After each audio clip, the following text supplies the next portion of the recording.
Suzzie came out of her pharmacy office of the Amayabo General Hospital and bumped into Taliko, an old classmate she had not met for some months, in the waiting lounge. The two friends exchanged pleasantries, and the following dialogue followed.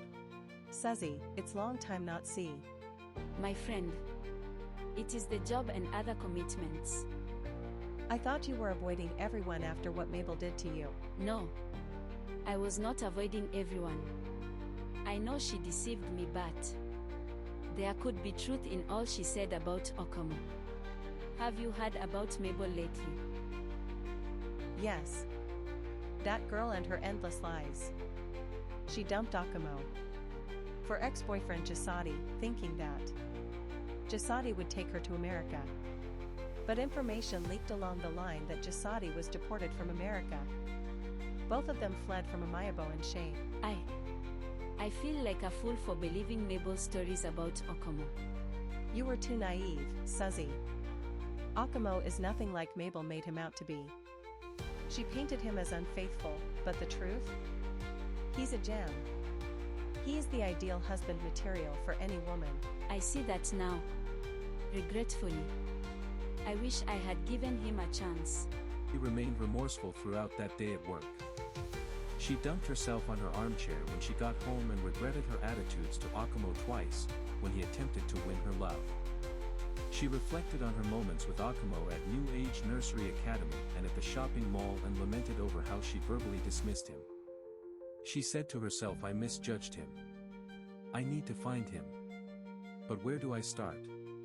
Suzzie embarked on her mission to find Akamo and do the needful. She reminisced about how she loved him at first sight at the Kakadu College Sports Festival and how she had a crush on him for some time. She visited Eddie to assist her plead for a reconciliation with his friend, Akamo.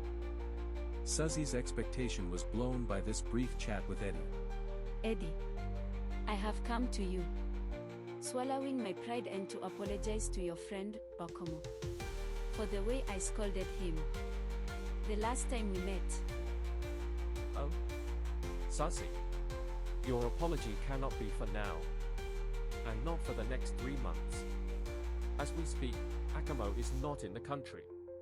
He had been sponsored to England for a 6-month course by his employer. He left 3 months ago. Now in overseas. That's why he's been unreachable. Eddie. I need to do something special for him when he returns. Will you help me? Okay. Let's see how that goes. You must assure me that you are serious and genuine this time around. Then we can have a perfect plan to welcome him on his arrival at the airport. Akamo, in his Manchester hotel room, stared at his phone's ringing. It was Charlie Guy, one of his friends calling from Amayabo. Akamo picked the call, had a chat and asked Charlie Guy if he had seen Suzzie lately. Charlie Guy's response, that Suzzie was rarely seen in the city, gave Akamo the reassurance of his expectations. He expected Suzzie to be a conservative homegirl. Read extracts from the phone conversation. Hey Charlie Guy. Good that you called me just at this moment. Have you got any news about Suzzie? I have not been able to call her because I don't have her number. She is always on my mind. Funny you asked me about Suzzie. That girl is like a hermit. You cannot find her anywhere. Not in social gatherings. Maybe in the church. That is if you attend the same church with her. I will need to find her.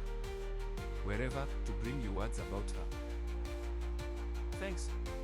And if you do find her, tell her I still love her. Eddie was satisfied that Suzzie's love for Akamo was pure and genuine, so he plotted a welcome home surprise with her for Akamo at the airport. Suzzie was to be at the arrival hall of the airport on the date and time of Akamo's arrival. She was to position herself apart from friends and relatives, who are there to welcome Akamo. She was to appear from her position to hug Akamo on his arrival. On that warm day, Akamo's plane touched down at the tarmac, and about 45 minutes later, he walked out from the arrival gate, pulling his luggage and shaking hands with everybody who were there to welcome him home. Suddenly, Suzzie came from behind him and gave him a warm hug, whispering, "Welcome home my love." Akamo, still processing, slowly smiles and hugs her back. The courtship between Suzzie and Akamo kicked off with so much love and care. It was obvious that both lovers got what their hearts yearned for. They were found together everywhere, in the club, swimming pools, ice cream junt, holding hands and laughing. Their friends were there to encourage them. The courtship process brought Taliko and Suzzie much closer than ever before. The only song on the lips of the lovers' friends was "Here Comes the Bride." Eddie became the chief advisor to Akamo, counseling Akamo about marital life. Akamo appreciated Eddie for his role in the surprise welcome package from Suzzie at the Amayabo International Airport. Boom! One evening, at a candlelight dinner, Akamo went on one knee to pop the expected question. Suzzie Atilo, will you be the mother of my unborn children? Yes. Akamo. I will marry you. 1,000 times. Over and over again. Yes. Yes. And yes. A few weeks after the proposal and acceptance, Akamo visited the parents of Suzzie in Amayabo village, and was introduced by his fiancée who had gone to spend a week of vacation with her parents. Akamo presented some drinks and gifts as the tradition demanded to Pa Atalo diadem. Akamo was then accepted to continue with the traditional marriage rites. The joyful couple drove back to the city of Amayabo from Amayabo village, and the following week they visited the Sakota family at Sosokadri village. There, Suzzie was warmly received as the proposed wife to their son, Akamo Sakota. Plans for the Sakota family's visit to the Atalo family for the traditional marriage rites commenced. The traditional marriage rites, which included payment of dowry, gifts, presentation to the mother of the bride and her siblings, merriments and marriage counselings by the head of Atalo clan, were held with fanfares and jubilations. A beautiful church wedding followed a few months later. Suzzie walked down the aisle radiant in her gown with Taliko, the chief bridesmaid. Akamo waited at the altar, smiling. The priest did what he knew best to do, joined Akamo and Suzzie as husband and wife, and a grand reception was held at the Amayabo Civic Recreation Club.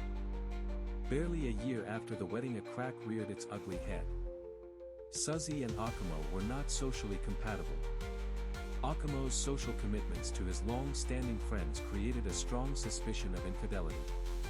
Suzzie found it hard to trust Akamo's outing with his friends and incessantly questioned Akamo about his true whereabouts.